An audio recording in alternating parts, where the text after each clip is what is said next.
Bapak, Ibu, ikhwan wal akhwat yang dirahmati Allah. Allah memerintahkan kita umatnya Nabi Muhammad untuk melaksanakan puasa Ramadan. Salah satu tujuan daripada puasa itu adalah agar membentuk umat Nabi Muhammad ini agar menjadi orang yang bertakwa. Itu salah satu tujuan puasa Ramadan. Karena untuk menggempur hawa nafsu kita, nafsu yang selalu mengajak yang tidak baik. Di dalam satu kitab diceritakan salah satu hikmah apa sebabnya Allah perintahkan kita melaksanakan puasa Ramadan. Salah satu sebabnya yaitu bahwa ketika Allah menciptakan nafsu kita ini buas, ganas. Makanya nafsu ini yang kita di dalam thariqah dituntun oleh mursyid untuk menggempur hawa nafsu kita. Maka nafsu ini ketika Allah ciptakan, Allah bertanya kepada nafsu, man anta wa man ana. Kata Allah, hai nafsu, siapa engkau, siapa saya? Nafsu ini menjawab, anta, ana. Engkau ya Allah, saya juga. Jadi nafsu ini tidak mengakui Allah sebagai sang khalik, sang penciptanya, sang mudabbirul haq. Siapa itu khalik, siapa itu yang menciptakan, dia adalah pengatur yang sebenarnya. Jadi nafsu kita ini tidak mau diatur, seolah-olah dialah yang mengatur kehidupan ini sendiri. Padahal la yataharraku syai'in illa biiznillah. Secara hakikat Allah menyatakan di alam semesta ini tidak ada yang bisa bergerak terkecuali hakikatnya dengan izin Allah. Nah, maka nafsu kita ini merasa dia semua yang melakukan. Dia yang merasa kuat, dia yang merasa hebat, dia yang merasa punya daya dan upaya, dia yang merasa punya ilmu, dia merasa punya kekuatan. Itulah nafsu. Jadi seolah-olah dia semua. Lalu lupa bahwa Allah lah sebagai sutradara segalanya itu. Allah lah yang mudabbir, yang pengatur semuanya, seluruh alam semesta ini, seluruh jagat raya ini.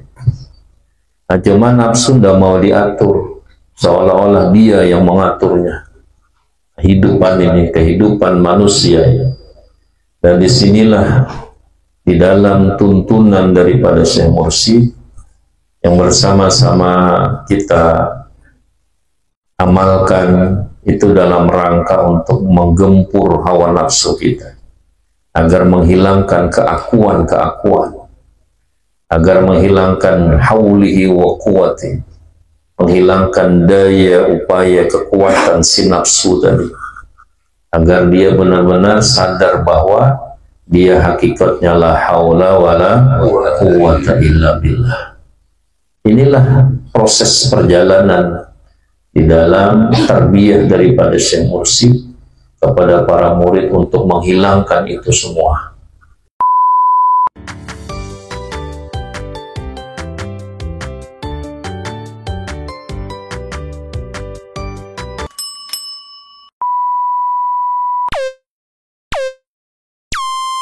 Assalamualaikum warahmatullahi wabarakatuh. Waalaikumsalam warahmatullahi wabarakatuh. Bismillahirrahmanirrahim. Alhamdulillahilladzi syara'a 'alaina al-ahkama wa farraqa bainal halali wal haram. Asyhadu an la ilaha illallah wa asyhadu anna sayyidana wa nabiyyana wa habibana Muhammadan abduhu wa rasuluhu la nabiyya ba'da.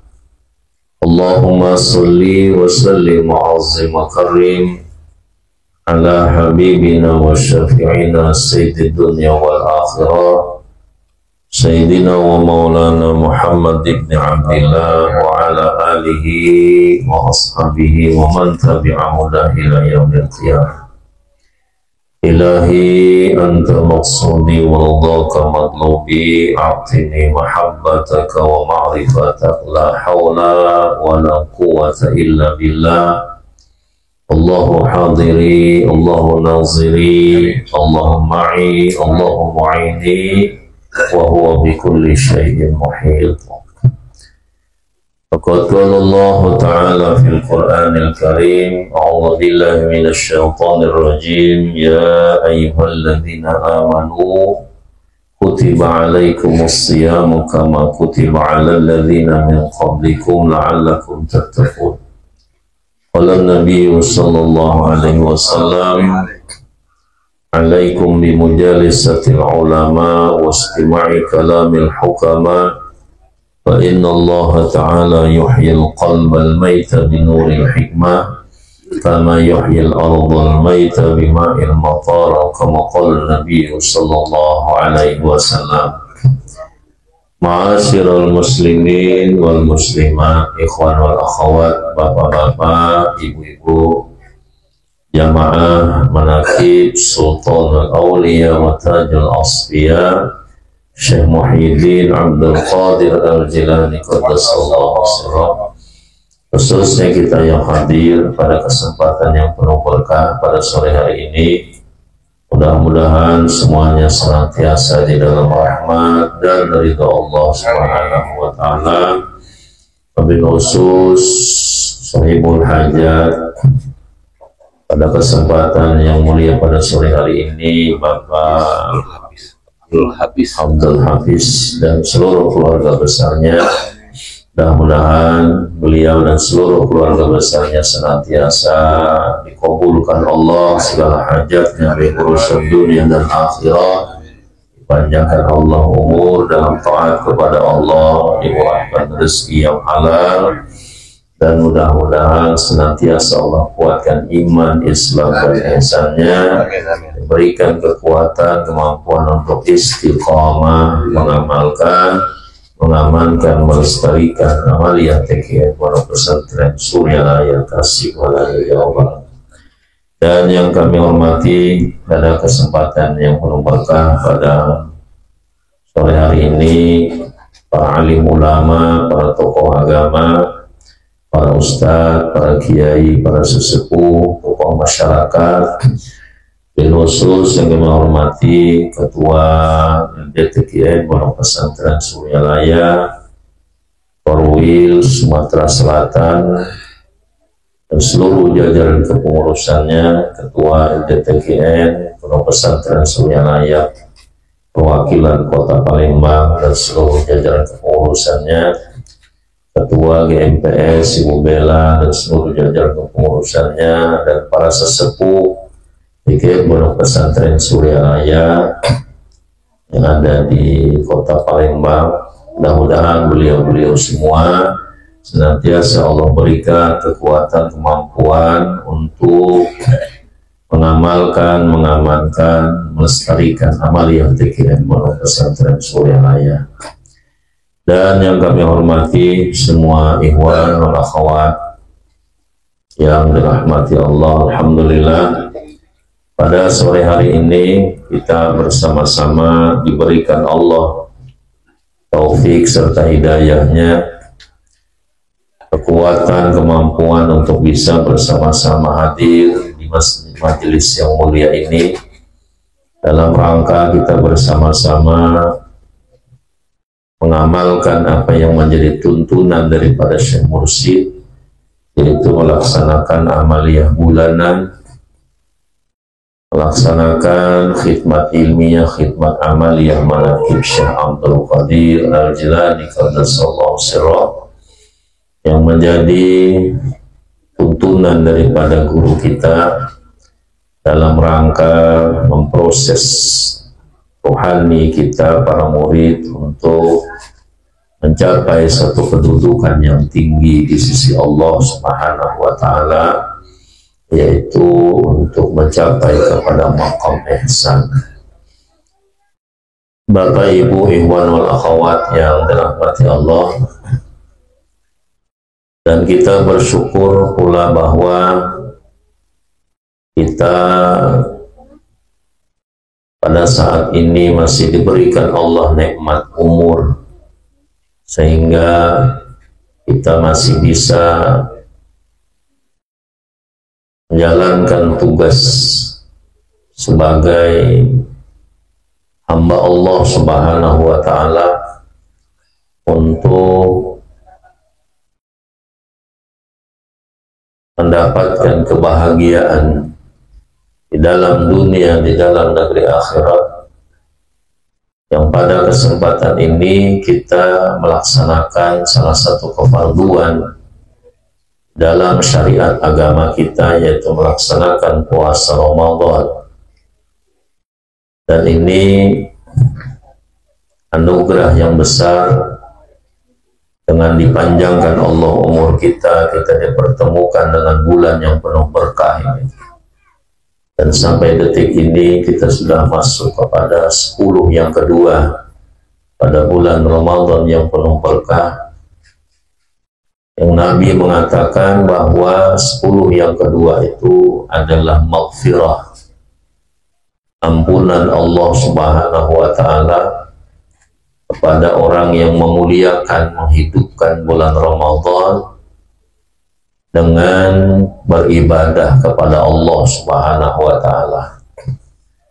Jadi yang mendapat maghfirah itu orang yang menghidupkan Ramadan dengan ibadah, bukan hanya sekadar hidup lalu umurnya sampai kepada bulan pertengahan atau 10 yang kedua pada bulan Ramadan.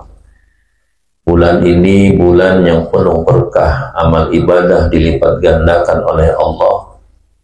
Tapi kalau kita maksiat juga, maksiatnya itu dilipat gandakan oleh Allah. Jadi bukan hanya ibadahnya yang dilipat gandakan, tetapi maksiat pun besar dosanya di sini pada bulan Ramadan ini.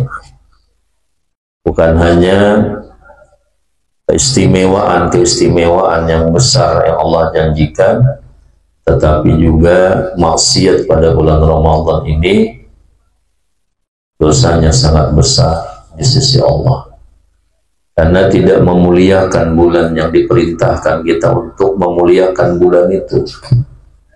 Kalau kita melakukan perkara-perkara yang tidak diridhai Allah pada bulan yang diperintahkan kita untuk memuliakannya.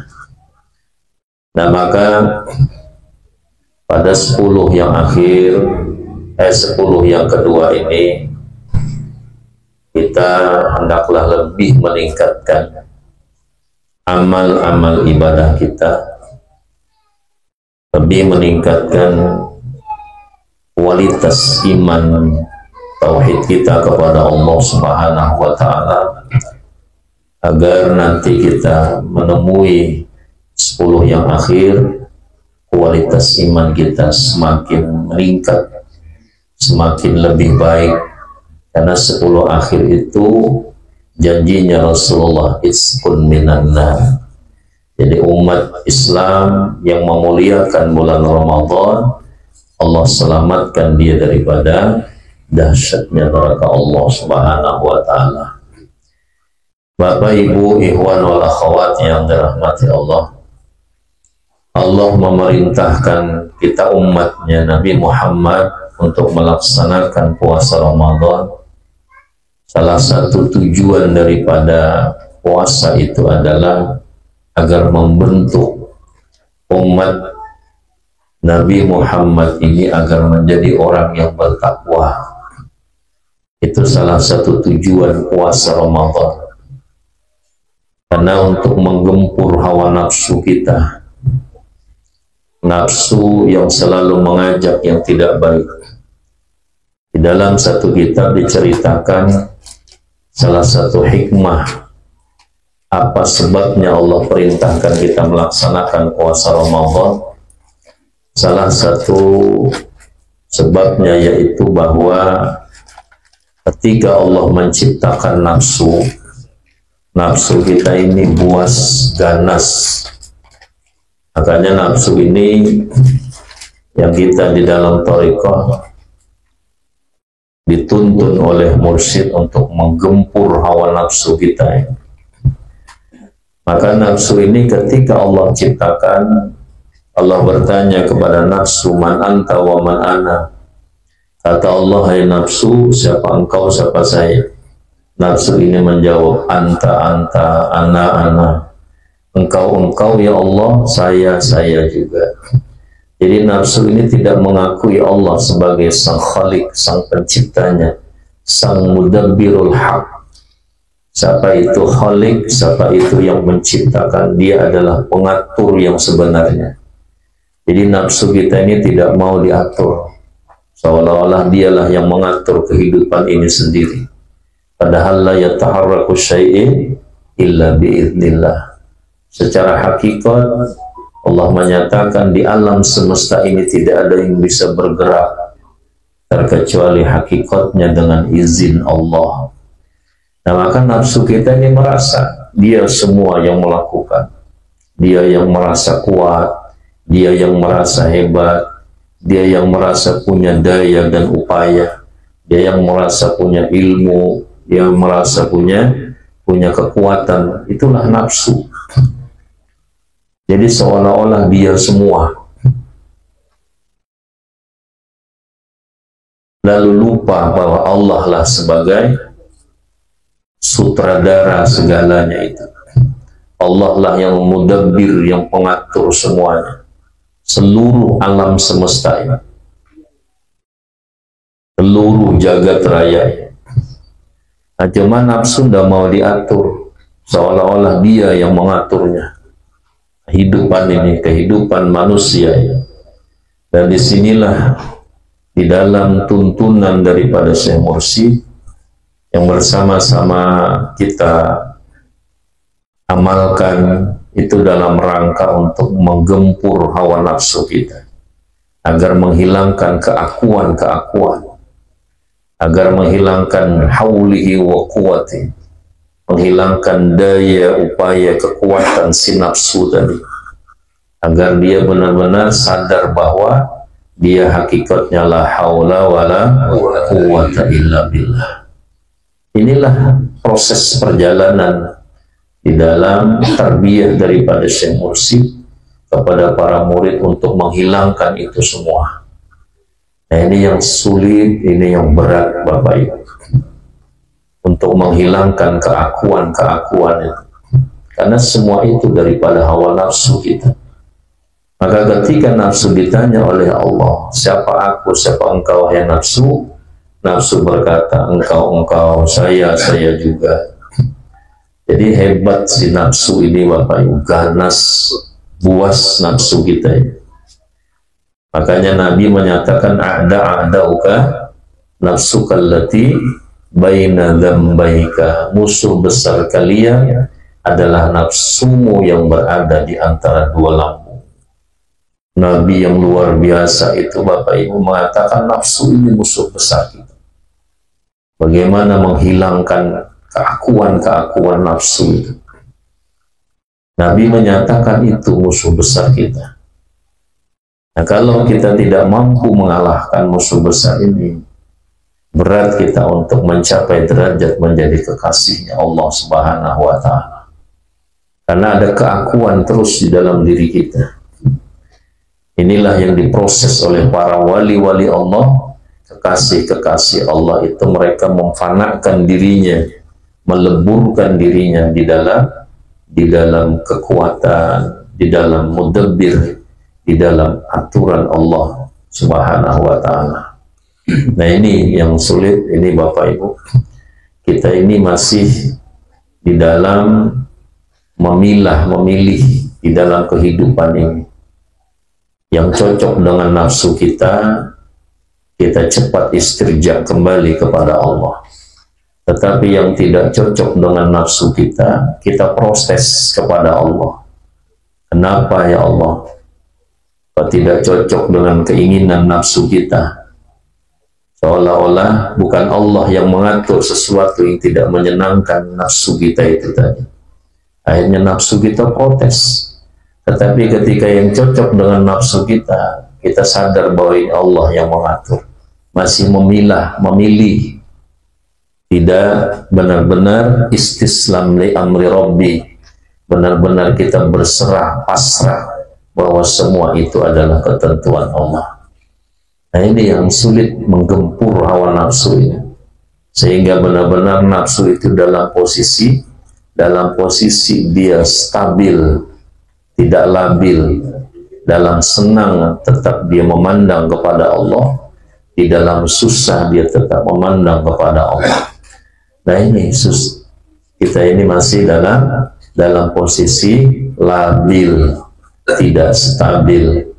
Nah, kalau para kekasih Allah, dia sudah stabil secara rohani, dipuji tidak bangga, dihina tidak sakit hati. Kita masih sakit hati ya? Yang sakit hati itu ya nafsu kita, karena ingin dipuji itu. Tidak dimuliakan kita merajuk, tidak mau turun lagi ya. Itu demo secara kecil-kecilan ya. Nah, inilah nafsu berat Bapak Ibu. Ya memang berat, karena Rasulullah menyatakan itu musuh besar. Tapi kalau manusia ini menganggap enteng, itulah kebodohan kita. Itulah kekurangan pengetahuan kita bagaimana dahsyatnya hawa nafsu yang ada di dalam diri manusia. Nah, sampai Allah yang menciptakannya pun tidak diakui oleh nafsu itu. Seolah-olah dia berada sendiri. Adanya nafsu itu seolah-olah dia ada sendiri tanpa ada yang menciptakannya. Kan yang mencipta itu artinya mudabbirul haq, yang mengatur dengan sebenarnya. Nafsu tidak bisa mengatur, tapi seolah-olah dia yang mengatur dan dia tidak mau diatur. Inilah nafsu manusia. Ini yang kita harus proses, ditundukkan dengan dikempur dengan amalan-amalan yang telah kita dapat daripada Syekh Mursi. Lalu nafsu itu tadi dipenjara Allah di dalam neraka selama 100.000 tahun lamanya. Jadi nafsu dalam jasad kita ini Bapak Ibu sudah pernah merasakan dahsyatnya neraka Allah. Bagaimana neraka itu dahsyatnya? Apakah neraka nanti setelah kiamat Allah ciptakan, Allah adakan? Neraka sudah Allah siapkan. Nggak tahu di mana letaknya itu. Ada yang mengatakan di bawah bumi yang paling bawah. Sedangkan bumi ini planet kecil. Di bawah bumi kita ini apalagi masih banyak planet-planet lain mungkin. Karena di dalam jagat raya ini bermacam-macam kata para ilmuwan. Ada namanya planet, ada namanya galaksi, ada nama macam-macam lah. Sedangkan planet kita ini planet kecil. Bumi ini kecil Bapak Ibu. Kita saja merasa besar. Dalam satu riwayat hadis diceritakan nanti orang yang paling miskin di dalam negeri akhirat, orang yang paling miskin di dalam negeri akhirat, Allah berikan kepadanya dua biji seperti bumi ini. Jadi paling miskin di akhirat nanti, 2 biji seperti bumi ini. Bumi ini planet kecil. Coba kita lihat itu di mana, atau para ilmuwan menemukan ada namanya apa namanya itu? Namanya apa? Galaksi atau apa? Yang besarnya ribuan kali daripada bumi. Allah memiliki itu ribuan jutaan. Ada lagi yang besar daripada galaksi lagi, besarnya berapa ribu galaksi lagi besar. Jutaan galaksi besar. Allah memiliki itu berapa lagi banyak. Ternyata bumi ini kecil. Cocoklah Allahu Akbar, Allah yang maha besar. Cuma perasaan kita saja. Nah, menghilangkan itu, rasa itu tadi, itu harus menggempur hawa nafsu kita. Nah, ini yang berat Bapak Ibu. Cuma kita harus optimis, tidak boleh pesimis. Wah, tidak mampu saya. Jangan. Allah tidak melihat hasil. Allah melihat usaha. Yang penting usaha. Masalah menang kalah itu nomor 2. Itu urusan serah Allah. Yang belum tanding udah mundur duluan, ya diketawakan penonton. Baru dipanggil namanya udah mundur melihat musuhnya. Wah, ini musuh berat ini. Nah, maka salah satu hikmahnya setelah nafsu itu dipenjara 100.000 tahun lamanya, dikeluarkan nafsu itu. Allah tanyakan lagi kepada nafsu, man anta wa man ana, hai nafsu, siapa engkau, siapa saya? Nafsu ini tetap mucil, Bapak Ibu. Anta, ana. Engkau juga ya Allah, saya juga. Sombongnya hawa nafsu ini, Bapak Ibu. Ini yang kita gempur ini, Masya Allah. Lalu apa? Setelah itu Allah penjara lagi nafsu kita ini. Selama 100.000 tahun dilaparkan. Akhirnya nafsu ini dilapar, tidak diberi apa-apa. Dan diberi makan, dan diberi minum. Hanya 100.000 tahun lamanya. Setelah itu baru dilepas, ditanya, man anta wa man ana, siapa engkau, siapa aku, nih nafsu? Kata nafsu, anta robbi wa ana abdu. Sudah lemes nafsunya, sudah baru nyerah dia. Dilaparin ternyata salah satu hikmahnya ini. Jadi suruh puasa. Nah, inilah salah satu rahasia, kata ulama, Allah mewajibkan kepada umat Islam untuk melaksanakan puasa Ramadan. Ini salah satunya untuk melumpuhkan nafsu. Tapi yang lumpuh itu hanya nafsu bersifat fisik. Tapi nafsu-nafsu yang bersifat keakuan itu masih kuat. Nafsu ini banyak, Bapak Ibu, bukan hanya syahwat secara syahwat secara naluri kemanusiaan, tapi ada keinginan-keinginan yang dalam dunia berlebihan, di dalam urusan dunia melebihi kepada Allah. Ini juga nafsu-nafsu yang terus kita gempur. Nah, sehingga tidak ada lagi pandangan kita di dalam kehidupan ini terkecuali hanya Allah. Nah, ini maka kita bersyukur bahwa kita telah mendapat satu tuntunan untuk bagaimana melawan musuh besar manusia ini, melawan hawa nafsu ini.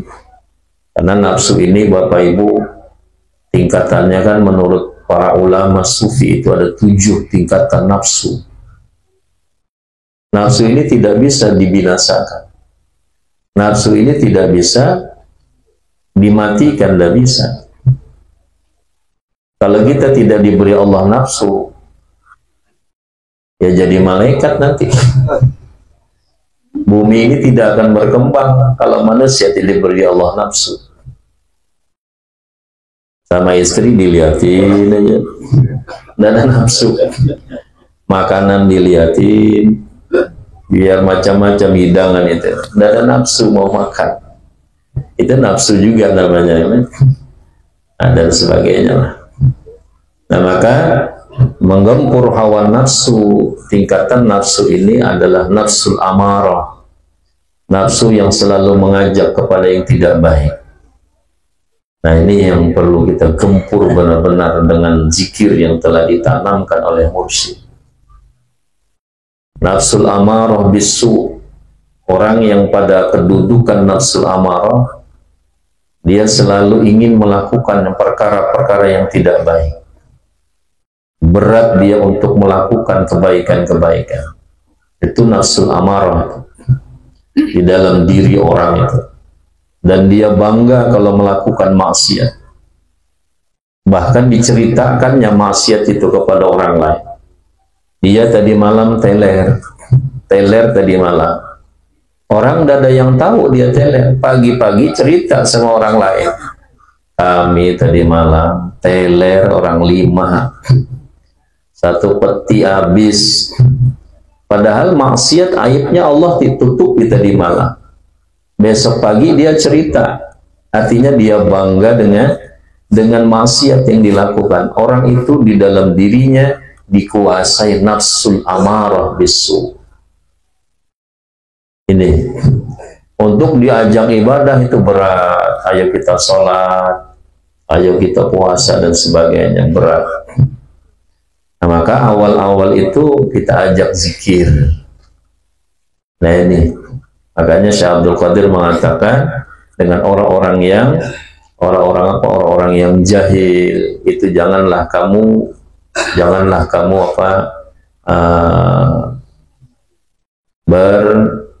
ini kata beliau dalam mengkhobat, janganlah menasihati kepada anak beliau Abdul Razak, janganlah kamu pakai dalil-dalil dan sebagainya. Jadi kita ajak mereka untuk berzikir, temukan dia kepada seorang yang mursyid. Kan kadang-kadang orang yang salah ini langsung diponis, oh kamu ini ahli neraka, ini ahli neraka. Nah, setelah bertemu mursyid, wa ammal ladzina, kata Allah, alladzina amanu idza dzukirallah wajilat qulubuhum. Orang-orang yang beriman itu apabila disebutkan nama Allah bergetar kalbunya. Jadi dibuat dulu dia untuk berzikir mengingat Allah. Dan tidak bisa untuk sampai kepada bergetar kalbu bisa mengingat Allah tanpa dibimbing oleh orang yang kalbunya full Allah. Artinya tahapan awal dia harus mencari seorang guru yang mampu agar dia bisa mengingat Allah. Sehingga ketika disebut nama Allah bergetar kalbunya. Nah ini yang pertama. Jadi dia memperbanyak zikir dulu. Nah setelah zikir itu udah kuat, wa idza tuliyat alaihim ayatu zadathu imana. Apabila disebutkan tanda-tanda ayat-ayat Allah, hukum-hukum Allah, lalu bertambah-tambahlah imannya. Oh seperti itu. Oh saya tidak tahu seperti ini. Alhamdulillah sudah menerima tentang hukum Allah. Kalau tidak kita ceritakan deh, mabuk tidak boleh, judi tidak boleh, wah langsung digempurnya kita. Tapi ketika sudah dia imannya kuat dengan zikir itu tadi, disebut nama Allah, bergetar hatinya. Dia menangis, padahal dia dulu preman luar biasa, mabuk, judi, perempuan udah tahu cerita lagi, udah barat maksiatnya itu. Ketika dia bertemu dengan seorang guru yang menuntun dia kepada Allah, lalu bergetar hatinya, nangis ketika dia berzikir, terbuka semua maksiat yang dulu pernah dia lakukan. Allah rontokkan dosa-dosanya itu Bapak. Dosa mabuknya, dosa judinya, dosa maksiat zinahnya, Allah rontokkan semua itu. Tapi kalau dosa Anda sholat masih tetap. Nggak bisa kalau Anda sholat hanya istighfar, astagfirullahaladzim, saya dulu Anda sholat, ya Allah. Oh dulu saya ngambil punya tetangga itu mangganya, ya Allah, astagfirullah, nggak bisa. Dia Allah berikan kekuatan untuk meminta maaf dari kesalahan. Pak, mohon maaf. Setelah dia berzikir, dulu mangga yang bapak saya ingin dibungkus-bungkus itu saya yang ngambil itu Pak, kurang asam kata.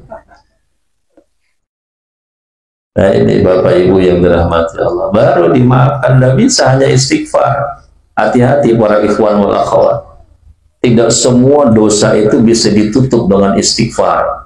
Kalau kita judi, mabuk, maksiat, dulu pernah zina misalnya, kita istighfar hilang, astagfirullahaladzim. Terkecuali zina muhsanah, Bapak Ibu tidak bisa itu, harus dirajam itu. Orang yang sudah berkeluarga, alhamdulillah, jangan sampai. Nah Bapak Ibu yang dirahmati Allah, nah maka dengan dia istighfar Allah ampuni, dengan dia tadi setelah disebut nama Allah dia berzikir, dia menangis, itu Allah rontokkan dosa. Makanya saya sering menemukan para ikhwan-ikhwan yang pada tahap perjalanan awalnya Allah uji dengan maksiat. Kan semua itu Allah membuat skenario. Siapa mau hidupnya dalam maksiatnya? Siapa yang mau hidup dalam maksiat? Dan memberi hidayah pun bertemu dengan kekasih Allah, itu Allah juga. Tidak ada kemampuan manusia untuk memberi hidayah kepada manusia yang lain. Jangankan sekelas kita, Nabi pun tidak bisa memberi hidayah paman yang dicintai, yang berjuang untuk Islam, pasang badan demi keponakan mendakwahkan agama, sampai beliau berkata, siapa yang mengganggu keponakanku Muhammad, dia akan berhadapan dengan saya. Paman beliau Abu Thalib, sampai akhir hayatnya beliau tidak mengucapkan la ilaha illallah. Tapi di dalam kitab Fathul Majid, di dalam kitab salah satu karangan, lupa saya nama kitabnya, itu ada ulama mengatakan paman beliau itu, beliau adalah mukmin secara menurut pandangan Allah, karena dia meyakini apa yang dibawa oleh Rasulullah. Dia membela dakwahnya Nabi, cuma dia tidak muslim dalam pandangan manusia. Dia tidak Islam dalam pandangan manusia. Jadi ada masih berbeda pendapat ulama ahli tauhid tentang pamannya Rasulullah Sallallahu Alaihi Wasallam. Kalau kita ingin, yang mudahan beliau jadi ahli surga, karena dakwahnya luar biasa untuk membela Islam, membela Rasulullah Sallallahu Alaihi Wasallam. Nah, Bapak Ibu yang dirahmati Allah, nah maka kita di dalam proses perjalanan melalui bimbingan mursyid ini untuk membentuk nafsu kita tadi, daripada nafsul amarah menjadi nafsul lawamah. Nah ini, jadi nafsul lawamah itu dia sudah mencela-cela dirinya. Ketika dia melakukan salah, dia terlambat melakukan ibadah, dia melakukan satu maksiat apapun jenisnya, dia sudah mulai mencaci maki kepada dirinya. Nah, ini udah berubah keadaan rohani. Tidak bisa itu berubah sendiri, itu melalui amaliyah tadi, buah daripada zikir tadi. Nanti akan membentuk rasa itu secara otomatis. Nanti Allah yang merubah keadaan nafsunya dari nafsul amarah menjadi nafsul lawamah. Maksiat dia takut menceritakan. Kalau dia lambat melakukan ibadah, ada rasa penyesalan dalam dirinya. Dan itu semuanya skenario Allah. Semuanya itu pandangan secara tauhid. Siapa yang menggerakkan ini, siapa yang melakukan ini, siapa yang melambatkan, semuanya pandangannya itu kepada Allah. Nah, pandangan secara ruhani. Nah, nanti dalam keadaan itu dia memandang ada penyesalan. Ini ada proses hawa nafsunya menjadi nafsul lawamah.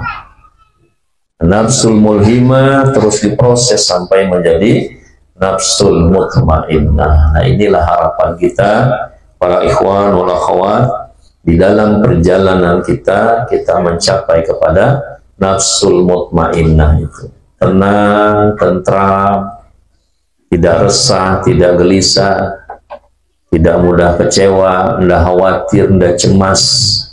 Nah, kalau sudah sampai derajat itu tadi, dia masuk kepada maqam ihsan. Nah, ini udah naik pangkatnya ini. Nah, ini Bapak Ibu yang dirahmati Allah. Nah, jadi tadi kita kembali, tidak semua dosa yang kita lakukan itu bisa tertutup dengan istighfar, dengan menangisi daripada kesalahan kita. Ini hati-hati, ini para ikhwan wal akhwat. Ada bahasa-bahasa yang mengatakan kalau sudah talqin lepas semua. Hati-hati, ini itu pendapat siapa itu? Ada dalilnya enggak? Jangan sampai kita ini nanti mengeluarkan pernyataan tidak punya dasar, akhirnya orang kita menjadi dhallum mudil, orang-orang yang sesat menyesatkan umat. Kalau sudah talqin lepas semua. Walaupun dulu udah pernah sholat, sudah lepas abah yang nanggung. Enak, tenang bilang orang Jawa. Jadi bayi. Ya udah kasih popok aja orang itu. Kalau mau jadi bayi kasih popok aja. Tidak bisa, kalau dia tidak puasa ya wajib diqadha puasanya. Tidak bisa dengan ditalqin puasanya dulu 20 tahun tidak puasa lepas. Enakan, ini pendapat siapa ini? Hati-hati nih, jangan asbut kita. Asal bunyi, asal nyebut. Di mana dalilnya? Kalau sudah ditalkin dulu puasa, tidak pernah sholat selama 20 tahun, oh sudah lepas. Itu pendapat siapa itu? Saya ingin kalau memang ada, saya minta dalilnya. Saya ingin sampaikan kemana-mana itu. Dan saya suka kalau seperti itu. Nggak usah sholat aja sudah semua. Talqin aja lagi. Nanti ndak sholat berapa tahun, talqin hilang. Sudah mau mati lama ndak sholat, cepat panggil wakil talqin hilang sholatnya. Enakan. Tukang talqin repot nanti. Ini Bapak Ibu, hati-hati ini, jangan sampai ada pernyataan seperti itu. Nanti kita dianggap oleh orang syariat, ini orang tarekat tidak paham syariat, disebut itu marah, padahal memang benar. Tidak bisa dengan istighfar, tidak bisa hanya dengan talqin. Kalau ditalqin itu mungkin merontokkan dosa-dosa kita kepada Allah. Tapi kewajiban kita kepada Allah tetap masih ditanggung di hadirat Allah. Sholat yang udah sholat ya tetap ada catatannya di sisi Allah. Hari anu, bulan anu, si fulan udah sholat, ada catatannya. Tidak bisa hilang dengan istighfar, dengan menangis. Kalau udah sholat udah dikerjakan hilang dengan istighfar, keenakan lah. Besok udah sholat istighfar, astagfirullahaladzim, saya udah sholat. Besok udah puasa, padahal kita tidak ada udzur syar'i yang menyebabkan tidak puasa, istighfar. Zikir, nangis-nangis, hilang, sudah. Enakan. Bagaimana syariat yang diperjuangkan Nabi dengan berlumuran darah, mengorbankan banyak sahabat sebagai mujahid, menyebarkan syariat Islam.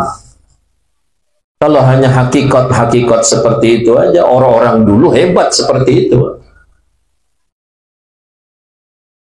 Ini hati-hati ini para ikhwan dan akhwat yang dirahmati Allah.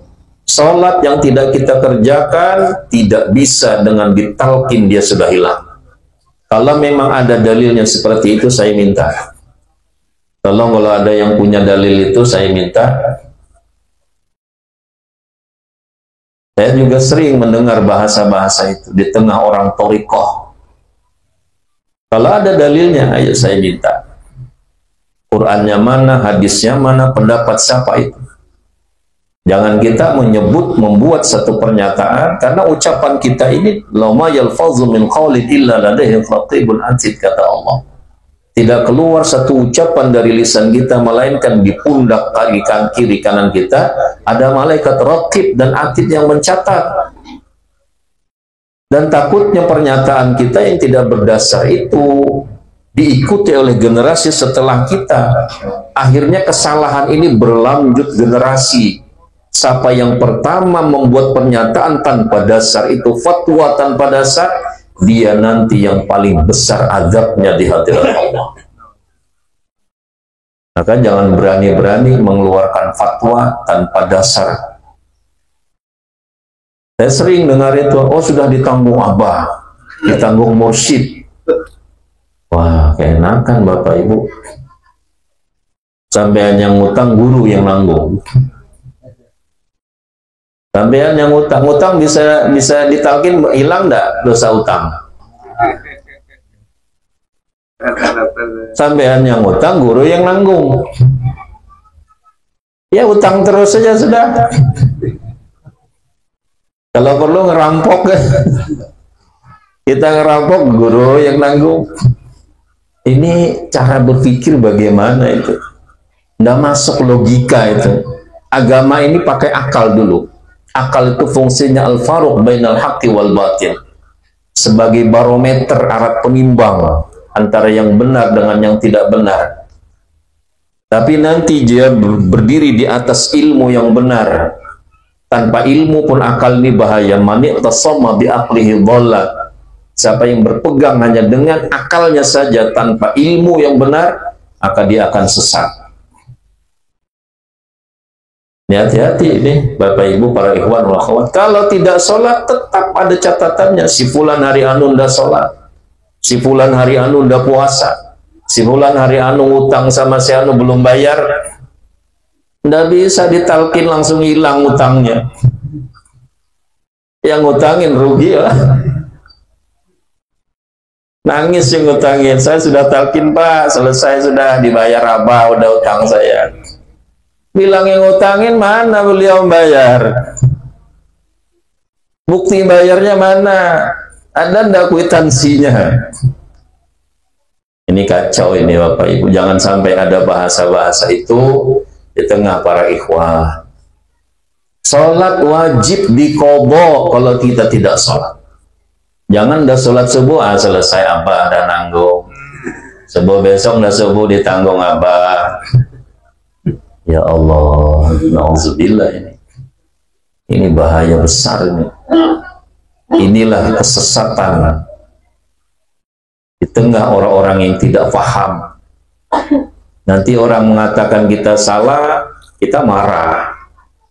Padahal kita mengucapkan tidak punya hujah yang kuat, tidak punya dasar hukum. Ngira-ngira. Ini hati-hati para ikhwan. Kalau ndak puasa, tetap ada catatannya di sisi Allah. Si fulan ndak puasa. Ini kewajiban kita kepada Allah. Kalau dosa kita kepada Allah dengan ditalkin, lalu kita menyesali, menangis. Dengan itu lalu iman kita menjadi kuat. Wajilat qulubuhum, bergetar hatinya, menangis dia ketika berzikir. Allah rontokkan dosanya kepada Allah. Itu maha pemurahnya Allah. Tapi kewajiban kita kepada Allah tidak bisa. Salat ini kewajiban kita kepada Allah. Puasa, zakat, ini kewajiban. Misalnya ibu-ibu membuka aurat, tidak pakai jilbab dulu sebelum ditalkin, dia tidak pakai jilbab, auratnya terbuka, orang semua ngelihat auratnya. Ketika ditalkin dia menyesali bahwa dia telah membuka auratnya yang diharamkan orang lain melihat auratnya. Lalu dia berzikir, menangis, menyesali kesalahannya. Allah rontokkan dosanya itu. Berapa puluh tahun dia bangga dengan rambutnya. Karena mahal-mahal di rebonding, udah dilihat orang rugi ini. Udah rebonding mahal-mahal. Udah dicat lagi kan, warni-warni merah kuning kelabu. Udah dilihat orang sayang ini, bangga. Lalu dia menyesal. Wajilat qulubuhum. Lalu ketika orang menyampaikan itu tidak boleh, lalu dia watuliyat alaihim ayatuz zadathum imana. Ketika dibacakan ayat-ayat Allah, hukum-hukum Allah, lalu imannya semakin bertambah. Oh seperti itu. Oh ternyata tidak boleh ya Allah. Astagfirullah. Nangis dia lagi. Ini yang Allah ampun, Allah maafkan dosa-dosa. Tapi kalau urusan kewajibannya kepada Allah, hubungannya dengan makhluk, tidak bisa dimaafkan dengan hanya seperti itu. Nah ini yang perlu kita harus bisa memilah, bisa memilih yang mana yang bisa dimaafkan oleh Allah, yang mana yang tidak bisa dimaafkan, terkecuali kita dengan mengembalikan atau mengkodoknya. Kalau sholat tidak bisa, harus dikodok. Bukan harus, itu wajib. Seluruh ulama mujtahid mutlak di dalam ilmu fiqih. Imam mazhab yang 4, yang pertama Imam Abu Hanifah Ibnu Nu'man, ini lahir pada tahun 80 setelah hijrah Nabi. Yang kedua Imam Maliki radhiyallahu anhu, lahir tahun 90 setelah hijrah Nabi. Yang ketiga Imam Syafi'i radhiyallahu anhu, tahun 150 setelah hijrah Nabi. Yang keempat Imam Ahmad bin Hambal, atau yang masyhur disebut dengan Imam Hambali, lahir tahun 165 setelah hijrah Nabi. Mereka inilah mujtahid mutlak di dalam ilmu fiqih. Semua mereka sepakat wajib mengqadha sembahyang. Tidak bisa dengan talqin sembahyangnya selesai. Tidak bisa dengan talqin, dengan menangis dia bahwa dulu dia tidak sembahyang, bahwa sembahyangnya itu sudah lepas di hadirat Allah. Tidak bisa. Karena mereka, siapa yang kita ikuti? Akal kita apa ulama, para pakar, para ahli itu? Mereka beristihad bukan asal menyebut.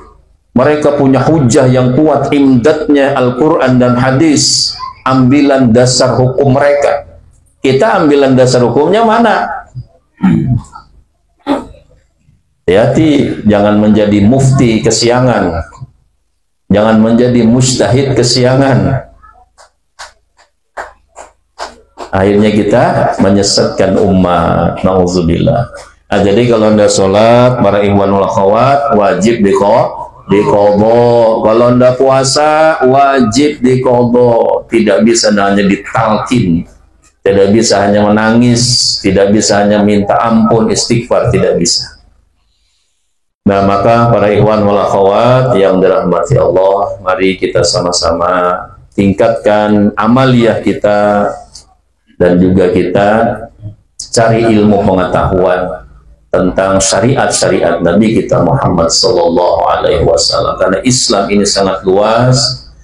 Silahkan silahkan guru, silahkan boleh banyak, tapi guru-guru syariat. Kalau guru ruh cukup satu, tidak usah banyak-banyak, satu saja kalau guru ruh. Dan orang itu nanti siapapun dia akan masyhur pada guru ruhnya. Dia akan masyhur pada guru ruhnya. Abah Anom, siapa guru beliau? Pasti orang tahu hanya Abah Sepuh. Masyhur pada guru ruhnya. Padahal Abah Anom punya guru syariat banyak. Ada guru fikih beliau, ada guru tauhid beliau, ada guru sharaf beliau, ada guru ilmu nahwunya beliau. Karena beliau pernah berapa tahun beliau mondok di beberapa pondok pesantren di Jawa Barat. Artinya ini guru syariat beliau. Tapi yang masyhurnya pada guru rohnya beliau. Di Kalimantan Selatan ada ulama besar yang masyhur dengan karomahnya, haul terbesar se-Asia Tenggara. Itu masyhur pada guru rohnya. Siapa guru beliau? Orang tahu guru beliau adalah Guru Syarwani Abdan Bangil. Padahal itu guru mursyid, guru rohani beliau. Dan sebagainya, banyak lagi. Seperti Abah Sepuh, siapa guru beliau? Syekh Tolha kali Sepuh Cirebon, masyhur pada guru rohnya, guru syariat beliau padahal banyak. Nah, seperti itulah kita. Siapa beli itu? Oh, itu muridnya Abah Anom, ini muridnya Abah Anom. Padahal kita muridnya si Ano, Ustadz Ano, Kiai Ano. Itu guru syariat saya, itu guru fikih saya, itu guru tauhid saya, itu guru ngaji saya, itu guru qiraah saya, guru tajwid saya. Tapi masyhur pada guru rohnya. Nah, jadi guru syariat silahkan banyak, dan guru roh cukup satu, yaitu guru kita Mursyid Kamil Mukamil, yang sangat langka di bumi ini. Mencapai mursyid pun sulit, apalagi mencapai derajat kamil mukamil, jauh lebih sulit lagi. Itu langka ditemukan pada akhir zaman. Itu saja para ikhwan wal akhwat. Ayo semuanya kita belajar syariat, bagaimana ibadah yang benar, sholat yang benar, puasa yang benar, dan semua di dalam syariat-syariat Nabi kita Muhammad SAW, agar sempurna perjalanan kita untuk mencapai maqam ihsan. Wallahu a'lam bishawab. Wallahu muwaffiq ila aqwamit thoriq. Mohon maaf atas kehilapan kekurangannya. Assalamualaikum warahmatullahi wabarakatuh.